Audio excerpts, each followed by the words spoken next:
Salutations, respected viewers. I am George from Ireland. So this video is about the Russian government's growing assault on truth and memory, about the Katyn massacre and about the Molotov-Ribbentrop Pact. So it's over a month ago now that the European Union passed a resolution denouncing the Molotov-Ribbentrop Pact. If you're not aware of what that was, it was signed the 23rd of August 1939 by the Soviet Union and Nazi Germany, and it was an agreement that they would invade Poland, they would divide Poland between them, and it was also the Third Reich, that's Germany, giving the green light to the Soviet Union to annex Latvia, Lithuania, Estonia, Finland, a part of Romania called Moldova. So the European Union denounced this pact because it said, obviously, that paved the way for the Second World War.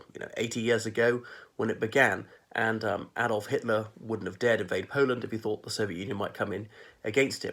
So President Putin, he is very miffed about this because he likes to peddle the myth that the Soviet Union was always against Nazi Germany. So you might not know what the Soviet Union was. Well, it was what's now Russia, Ukraine, Kazakhstan, and several other countries. Soviet Union split up in December 1991, split up into 16 separate countries. But Moscow was its capital, Russia was its official language. So it was Russia and several of her neighbors. The former Tsarist Russian Empire, but just rebranded as the Soviet Union. It had communism as its political and economic system. So obviously communism was so savagely cruel, killing so many millions of people in the 1920s and 1930s that some people thought that Nazism would be humane by comparison. And obviously Nazism was utterly horrific as well, was genocidal as well. But, communism came first and deliberately killed so many people with man-made famines and so forth that that's why some people joined fascism to oppose communism. I know some people say, well, others joined communism to oppose fascism. But since communism came first, such an argument is more exculpatory of fascism than it is of communism. But these two totalitarianisms are both despicable.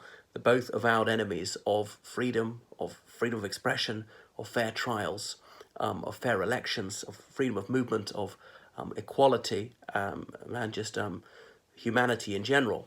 So, and President Putin likes to peddle a bogus version of history, likes to try to erase the annals selectively, and in his broadside against the European Union for stating the historic fact that the Soviet Union actively assisted Nazi Germany in the early stages of the Second World War, he dredged up a Polish diplomat saying he was a scumbag and an anti-Semite. Putin was quoting a Polish diplomat who said something anti-Semitic in 1939, encouraging the Third Reich to do whatever. Was it to kill Jewish people? I think so. Something monstrous. So there was a lot of anti-Semitism in most European countries, in Germany and Poland, and indeed Soviet countries, but in Western Europe too. So anti-Semitism is always detestable. Racism of any form is always detestable. No country is entirely innocent. Some places worse than others. Anyway, so Vladimir Putin would have us believe that the Soviet government, led by Joseph Stalin, cared deeply about Jewish people in Poland, would want to protect them. Why on earth, then, would the Soviet Union have assisted in handing over the western half of Poland to Nazi Germany? Anyway, we know that on the 1st of September 1939, the Third Reich staged a false flag incident, and that was their casus belli to invade Poland. They got some concentration camp prisoners in Germany, dressed them in Polish army uniforms, shot them dead very close to the Polish border, about half a mile from the Polish border. They'd also made a broadcast in Polish from a German radio station. Berlin's version of events was that these Polish soldiers had come in, taken over a radio station, made a broadcast in Polish, and then been killed. And then the corpses were displayed to international journalists. The kind of false flag incident that obviously that Putin likes to carry out, killing people and blaming on the other side.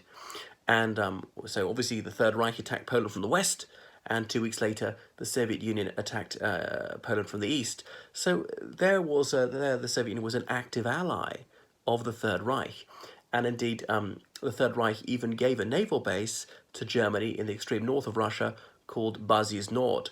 And the German Navy was so appreciative of this fantastic cooperation, they sent a letter to the Soviet Navy to express their immense gratitude for this very useful naval base. And the Royal Navy's blockade of the Soviet Union was rendered almost useless because they were doing so much trade with the Soviet Union, which was selling them all the sort of things they would need to sustain their economy. I don't think it included actual weapons. And through the 1920s and the early 1930s, so German troops had gone to the Soviet Union to train in all sorts of weapon systems that were forbidden to Germany under the Treaty of Versailles, such as, well, just planes, poison gas, tanks, and so forth.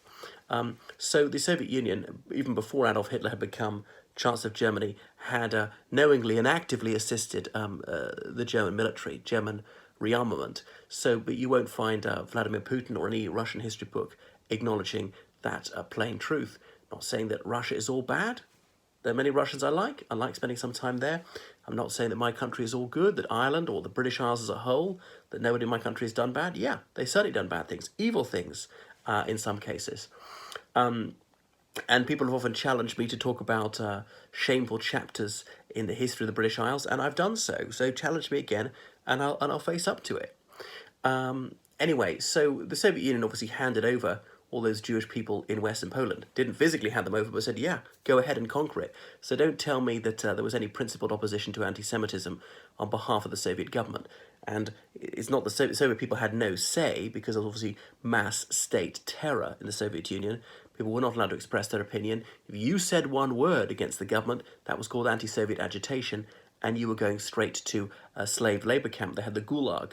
So that's slavery in a sense, even into the 1980s for political prisoners. And the Gulag, that was an acronym of Main Camp Administration. That's people had to do hard labor in really inhumane conditions in very inhospitable climates, scorching heat, or Arctic temperatures with inadequate clothing and shelter, and no medical care and starvation rations, facing severe beatings from the guards. No letters, just no humanity shown to them at all. 50% of these people the Soviet Union sent to these labor camps had no trial at all. The others had a completely farcical trial. And you know, Putin would have us believe that the Soviet Union was somehow humane, was advancing civilization, when it was viciously cruel to its own people. There were man-made famines in Kazakhstan and Ukraine in the 1930s. The Soviet government was a completely totalitarian government, trying to control every gram of food, was a control-freak government, a surveillance state, had informers everywhere, knew precisely what was going on, was fixated with collating data and controlling food supply, and it was deliberately withholding food from people. And despite knowing the scale of the tragedy, knowing about the millions of people were dying of starvation, not allowing food supplies in, denying to the outside world that there was any starvation at all, not allowing people to go out in search of food, and on and on and on. Worse than the famine that happened in Ireland in the 1840s, or worse than the famines that happened in India under the British Raj. People were allowed to say there were famines in British India or in Ireland. People were allowed to send us aid, and then they did. We were allowed to leave in search of food, none of which was allowed in the Soviet Union. Anyway, so the Soviet leadership was clearly racist in willfully causing these famines against certain ethnic groups within the Soviet territory. Was obviously very anti-Polish in its propaganda. And some Soviets said, but we're only taking back Eastern Poland. It was formerly part of the Tsarist Empire. Well, that's exactly the argument that Hitler used, that Western Poland was formerly part of the German Reich, which it was. That's not acceptable. Right, Poland had become independent after the First World War. The Soviet Union recognized Poland, implicitly recognized its borders. I know Poland had occupied other people's land, Vilnius, belonging to Lithuania, but there was an ethnic Polish majority there. And it's true that the Poles had taken Teschen, which was disputed with Czechoslovakia, and indeed had therefore participated in the German breakup of Czechoslovakia in March 1939. So that was a bad thing, which doesn't make it right to occupy the whole of Poland at the time. And so there were all these spurious claims that the German ethnic minority, not even 5% of the population of Poland, were viciously persecuted. There might have been some mild mistreatment, but it certainly didn't warrant the annexation of the whole of Poland and the terrible subjugation of the people, many of whom were forced into slave labor. There were many large-scale atrocities carried out by the Wehrmacht and the SS in Poland. About 6 million Polish civilians killed in the Second World War. 6 million out of a population of 30 million. Of that 6 million, about half of them were Polish Jews, and about half of them were Polish Gentiles. So, the Soviet Union was so brutally oppressive to its own people, to ethnic minority people like Tatars and Chechens, deporting them, throwing them into a cattle wagon. They're the ones who pioneered that method before the Nazis doing it, sending them to Vorkuta, Karaganda, far-flung places, and there are many people dying on the way from lack of heating. If you're in minus 30 on a train with no heating, just a bucket in the corner of your cattle car for your natural functions, and hardly any food, very little water, and blah, blah, blah. And just having to try and survive on the steppe, dig holes in the ground. No wonder huge numbers of people died. Where is the Hollywood film about that? Why is our image of the Soviet Union not these people being forced at gunpoint onto these trains and families broken up and sent far away? So, like in 1944, the entire Chechen population, this ethnic minority in Russia, they were forced into these cattle trucks and sent thousands of kilometers away from their homeland. They were all being punished. A viciously racist thing to do because supposedly a very small number of them had collaborated with the Germans. Well, all sorts of ethnic groups had collaborated with the Germans. Ethnic Russians had collaborated with them in a few cases. Doesn't mean the whole of the Russian nation should be deported. And now you might say this is 1944, the exigency of war, that look what happened to the Japanese Americans. Yeah, and that was a bad thing to do. In such a situation, in extremis, was it warranted? I suspect that it was, although by 1944 the danger had passed. All right, the war was still on. But even having done that, they could have been allowed back immediately after the war. The Japanese Americans were allowed to go home immediately after the war ended. The United States government later apologized for what it had done and paid them compensation, whereas obviously Putin, he likes to say, we are the inheritor of the Soviet state. I suppose it is. Most of the territory of the Soviet state is now the Russian Federation. About 50% of the population of the Soviet Union was Russian, and on and on. But people who contributed to the Soviet state, the good things and the bad things, they were obviously not just Russians. They were Ukrainians, Belarusians, Azerbaijanis, Georgians, Kazakhs, Kyrgyz people, Turkomens, Uzbeks. What else? Did I forget anyone? Tajiks, Georgians like Stalin himself, Moldovans. So good or bad, they all share the praise and they all share the blame. But obviously the Russians were the single biggest group. So the Chechens weren't allowed back to their homeland for 45 years. There were many examples of anti-Semitism in the Soviet Union, the Doctor's Plot. Even the Red Army in the Russian Civil War had carried out a few massacres of Jewish people. Now, I know the Whites in the Russian Civil War, 1917 to 1922, had done that more than the Reds. So anyway, the Soviet Union signed this friendship agreement with the Third Reich then in 1939. And I know what obviously Russian state propaganda would like to do. Bring out photos of people like Neville Chamberlain, the British Prime Minister, meeting Adolf Hitler. It's absolutely true that Chamberlain did do so. And that France and the UK, they consented to the dismemberment of Czechoslovakia, well, at least part of it, the Sudetenland. What they're agreeing to in 1938 was that the German majority area, an area about 90% ethnically German, where a high majority of people voted to join Germany in a free election, nobody disputed that was free, be allowed to do so. The United Kingdom didn't gain an inch of land from Czechoslovakia, never claimed that, nor did France. What the Soviet government did was quite different, was to deliberately profit from aggression and indeed participate in it by launching completely unprovoked attacks on Poland. Anyway, so this was active support that was rendered to the Nazi regime by the Soviet Union. And think of those German communists, as Putin would probably say, gallantly resisting Nazism, thrown in concentration camps in Germany, which at that stage weren't as vicious as the ones in the Soviet Union. The death rate wasn't that as high. It was going to become higher, and then extermination camps were opened by Nazi Germany. And these German communists, thinking that the Soviet Union was their savior, was their big daddy, but would not help them out. So they remained in their labor camps for years, thinking they might benefit. And some people even handed over from the Soviet Union to Nazi Germany. So active support from the Soviet Union to Nazi Germany, huge trade, which, as I say, made the Allied blockade of the Third Reich ineffectual, is a secret annex of the Molotov-Ribbentrop Pact, which said, yes, we approve of you taking all this land from various countries. And, obviously invading Latvia, Lithuania, and Estonia. I read an official history of the Soviet Union published in 1965, in which it said Latvia, Lithuania, and Estonia were admitted at their request to the Soviet Union in 1940. Well, obviously they were threatened to do so, and then they did so. And then tens of thousands of people who were intellectuals, who were politicians, liberal, socialist, conservative, and who was not communist, were arrested and put onto cattle trucks and sent to these slave labor camps. Some of them never emerged, who'd done nothing wrong. So people just had no rights, and that was the fundamental thing. You have no right to freedom, and the government has untrammeled power. For doing nothing wrong, you can be sent to be a slave labourer. You may well not survive, or you can be simply executed and torture used on an absolutely huge scale. If you want to talk about the United Kingdom annexing territory, yeah, it did a lot, and I'll talk about that sometime if you wish me to.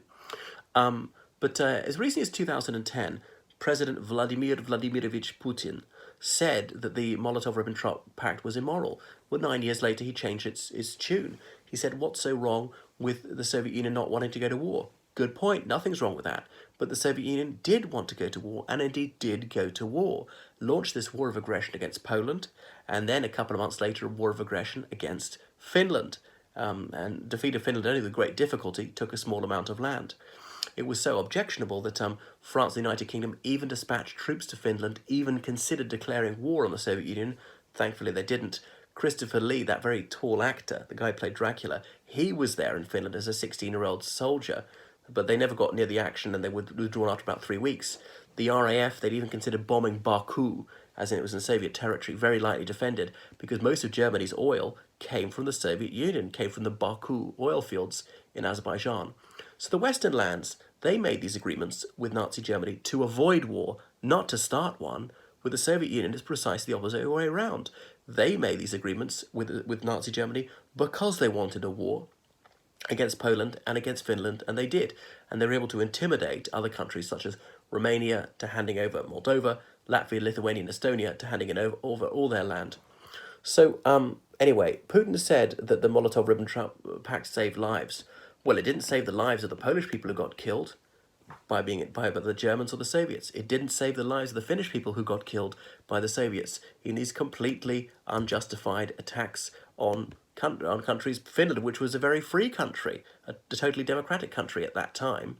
And what obviously the Molotov-Soviet Pact did was to bring, what the Nazi-Soviet Pact did was to bring the German troops closer to Moscow. Now, Poland might have been an ally of the Soviet Union, but then it wasn't, because it had already been crushed. Finland might have been an ally of the Soviet Union against Germany, but it wasn't, because the Soviets invaded it, and so on. And because they've been so barbarously treated by the Soviet invaders, some of the Latvians, Lithuanians, Estonians, Finns, they welcomed the Germans as liberators, realizing they never get their independence back without them. And now I know there were brutes and some anti-Semites who joined the SS from those countries. That's true. But this is hugely overplayed. Some of them simply wanted to be independent. Some Ukrainian people, having seen genocide in their country, wanting an independent Ukraine, some of them assisted the Germans. That's true. Some of them were anti-Semites. A few of them were anti-Polish too, and carried out massacres of Polish people, which is, of course, shocking, despicable. I just don't have the words for it. So there's this selective focus on atrocities. And the Soviet government obviously participated in propaganda against the Allies at this time, and they controlled Communist International, and the Communist Party in France and the United Kingdom and so forth told people not to participate in the war, tried to demoralize people. Or as Hitchens famously quoted some, British communists, when he heard the Germans had conquered Paris, said, "We've taken Paris," as in the Third Reich had taken Paris. And so that was somehow for the advancement of the communist cause. Or Maurice Thorez, the French communist leader, saying that the French working class will not be tricked into killing their German brothers. Now, I'm not anti-German in the least. I wouldn't want a war at all. And there's nothing wrong with being German. There's all sorts of laudable things about German culture and so forth. Obviously, just against the Nazi ideology and the attack on France. But once the war had begun, even though it was an anti-fascist war, right up until June 1941, the Communist Party in France said, let's just collaborate and let's do nothing against Nazi Germany. So the communists and the Nazis, indeed in Germany, briefly formed a united front in 1932 in Germany as part of a strike. As Churchill said, they were opposite, but though similar. So what Putin is practicing is what Dr. Joseph Goebbels would call the big lie theory. That the bigger the lie, the more people will fall for it. So it's just rank hypocrisy and dishonesty is what he's practicing. There's obviously the rule by fear. Now, no army's record is perfect. Most armies have committed unethical acts, have carried out massacres. The British Army has committed massacres. Now, the Irish Army, well, no, because we've almost never fought. Obviously, I mean, the IRA has sometimes carried out massacres. I don't identify myself with that tradition. But there's only one army I know in the world whose record is so abysmal that the government makes it a crime to tell the truth about it. And that in Russia, saying anything which diminishes the military glory of the Red Army is a crime, even if it's true. There's nothing in that law to say, and by the way, if it's true, you're allowed to say it. Okay? Anyway, so coming on to the Katyn massacre, April 1940, 22,000 Polish people massacred by, well, really the NKVD, that's the Narodny Komisariat Vnutrych Diel, the People's Commissariat of Internal Affairs, really the secret police, at Katyn and various other locations. 22,000 Poles shot dead. It was a deliberate an action that was very carefully planned to carry out over several nights. And now, about 2005, President Putin acknowledged this and he apologized for it. So that is that. But now, some in the Russian state are denying that it ever happened, which is astonishing. And of course, the Soviet government denied that this crime had been carried out initially. And when the Germans occupied a bit of the Soviet Union and the local people told them about this massacre, and they invited the International Red Cross, people from neutral countries, to see the corpses and all sorts of personal effects on them, things like letters, none of them dated after April 1940, Polish army uniforms, and the Soviet government denied and denied and denied that this atrocity had been committed by its men. After 50 years of lying, finally told the truth. Mikhail Sergeyevich Gorbachev, one of the last leaders of the Soviet Union, he was the one who had the moral courage to tell the plain truth. And that is why he is detested by Putin, because Gorbachev told the truth, something that Putin finds utterly unacceptable. Gorbachev held fair elections. He freed political prisoners. He actually believed in freedom. And Putin is obviously a sworn enemy of liberty. Anyway, there was a plaque in Katyn on the wall commemorating where some people were taken off to be murdered. People were prisoners of war who weren't trying to escape, who didn't attack their guards. Some of them weren't even army officers. University students had to be in the officer training corps, and they were murdered. Also, it was the idea to lobotomize Poland, to kill the intellectual Aristos. And now communists in Katyn are claiming these people weren't Poles but Red Army soldiers, which is a frank and outright lie. This atrocity is something that was freely acknowledged by the Soviet government, subsequently by the government of the Russian Federation, even by President Putin himself. Yet, no matter how absolutely incontrovertible the truth, some people will lie about it. So they are falsifying the historical record. There are just so many lies that are told by the Russian government. How does it have any credibility at all? Like I said, the Kursk tank battle, Soviet victory, nobody disputes that. But there's a certain date, the 12th of July, where an objective analysis of the data of some aerial photos proves that the Soviet army was not as successful that day as people are led to believe. And there were so many gallant soldiers, there were so many genuine successes, but nevertheless the Russian government insists on making up non-existent ones. Why do you tell the real stories? Anyway, certainly there was valour on the side of the Red Army, and there's no doubt that the Red Army actually won. But not every battle is a success. Why do you have to pretend otherwise? Why so touchy?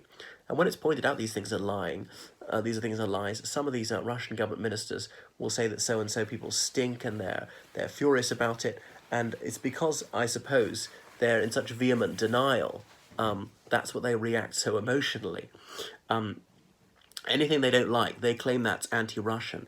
And you can't mention various massacres or various crimes against humanity or mass deportations of ethnic minorities, because that would be spreading ethnic disharmony, they say. But then talking about crimes against humanity committed by the Third Reich, that's not spreading anti-German feeling? I don't know, it doesn't have to be. I don't want anyone to be anti-German or against any other ethnic or national group. We're just objectively, dispassionately discussing history. And I know these are painful and emotive issues, and we don't have to be pointing the finger. But the thing is, if the Soviet government or subsequently the Russian government has carried out a crime, that's somehow anti-Russian to talk about it? No, it doesn't have to be remotely. These things should not be done on the basis of point scoring or pointing the finger or trying to exploit these horrific events for the purpose of making political headway.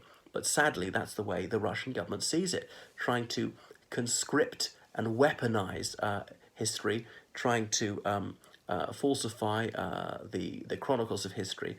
And it's very worrying. There's this idea that the Soviet Union was always principled in its anti-Nazi stand, which is obviously a lie, and was quite similar with the cult of the personality, with no freedom of expression, being a one-party state, having no right to a fair trial or right to any trial, using torture on a very large scale, enslaving people, holding political prisoners, being racist. All these monstrous, ghastly things were carried out by the Soviet Union as well as the Third Reich. Now, I know the Third Reich was even worse, wiping out a third of the Jewish community of the world in only 3 years. So the Soviet Union didn't do anything quite on that scale, but killing loads of kulaks and all sorts of other people. So what lesson should we learn from history? So is really not to have totalitarianism, is that racism is a bad thing, that militarism is very dangerous, the cult of the personality, that chauvinism is toxic. We shouldn't have hypernationalism, always trying to gain more land. I mean, one of my Russian pupils was always trying to say we should take over all this land that used to belong to Russia. Why? Why is that a good thing for the other country? Why is it good for Russia? It's not necessarily good just to have more land. It's not going to solve real problems, distract people from their real problems and economic inequality. And of course, Putin presides over a gangster state, a kleptocracy, ripping off the public and selling them myths of military glory and conquest, bloodlust, as though that's some sort of substitute for a living wage. I think I know which one I would prefer. It's really, really sick, this semi-fascist regime that Putin has set up. So that's that. Anyway, please book me for online lessons with George from Ireland, or indeed as a tour guide in London. Follow me on Twitter, Instagram, Facebook, and so forth. Get me to translate for you from French, Spanish, Italian, Romanian, German, or Russian. Please keep the donations coming on PayPal or Patreon. I can't keep the channel going without them. On PayPal, it's georgecallahan79@gmail.com. Goodbye.